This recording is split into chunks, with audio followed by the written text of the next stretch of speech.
Bazooka.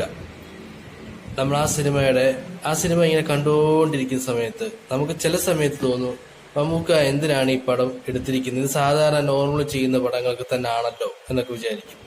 പക്ഷേങ്കിൽ അവസാനത്തെ ഒരു അരമണിക്കൂറായി കഴിയുമ്പോഴാണ് നമുക്ക് ഈ പടത്തിനെ കുറിച്ച് അല്ലെങ്കിൽ ഈ പടം എന്തിനാണ് നമ്മുടെ എടുത്തേക്കുന്നതെന്ന് മനസ്സിലാകുന്നത്. അമ്മാതിരി ഒരു പെർഫോമൻസ് ആണ് ഇതിനകത്ത് കാണിച്ചിരിക്കുന്നത്. നമുക്ക് അവസാനത്തെ അരമണിക്കൂർ അല്ലെങ്കിൽ ലാസ്റ്റ് പോർഷനൊക്കെ വരുന്ന സമയത്ത് ആ മമ്മൂക്കയുടെ ഒരു സ്റ്റൈലുണ്ട്, ഒരു പ്രത്യേക രീതിയിലുള്ള ഒരു നടത്തം. അല്ലെങ്കിൽ അത് ഞാൻ പറയുന്നില്ല, എങ്കിലും ഈ പടം എന്താണെന്ന് നിങ്ങൾക്ക് അറിയണമെന്നുണ്ടെങ്കിൽ, അല്ലെങ്കിൽ ഇതിന്റെ ഈ പടത്തിൽ മമ്മൂട്ടി ജോയിൻ ചെയ്യാനുള്ള കാരണം എന്താണെന്ന് ചോദിച്ചു കഴിഞ്ഞാൽ തന്നെ നിങ്ങൾ ആ ക്ലൈമാക്സ് കണ്ടു കഴിഞ്ഞാൽ നിങ്ങൾ ഉറപ്പായിട്ടും ഈ ക്ലൈമാക്സ് കണ്ടിറങ്ങി കഴിയുമ്പോൾ നിങ്ങളുടെ മനസ്സിൽ നിൽക്കുന്ന അതായിരിക്കും. ആ ലാസ്റ്റിൽ കുറച്ച് പെർഫോമൻസ് ഉണ്ട്.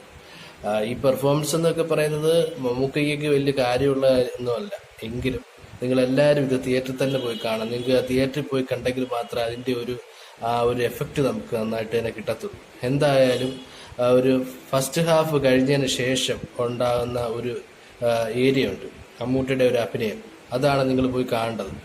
എനിക്ക് ഏറ്റവും ഇഷ്ടപ്പെട്ട പോർഷൻസ് എന്ന് പറയുന്നത് അവസാനത്തെ അരമണിക്കൂറിലുള്ള മമ്മൂട്ടിയുടെ അഭിനയമാണ്. നമ്മൾ അതൊക്കെ തന്നെ നോക്കിയിരുന്നു, ഈ മനുഷ്യൻ എന്താണ് ചെയ്യുന്നത് എന്നൊക്കെ നമുക്ക് തോന്നിപ്പോകും. അതുപോലൊക്കത്തെ ആക്ടിങ് ആണ് മമ്മൂട്ടി ഇതിനകത്ത് ചെയ്തേക്കുന്നത്.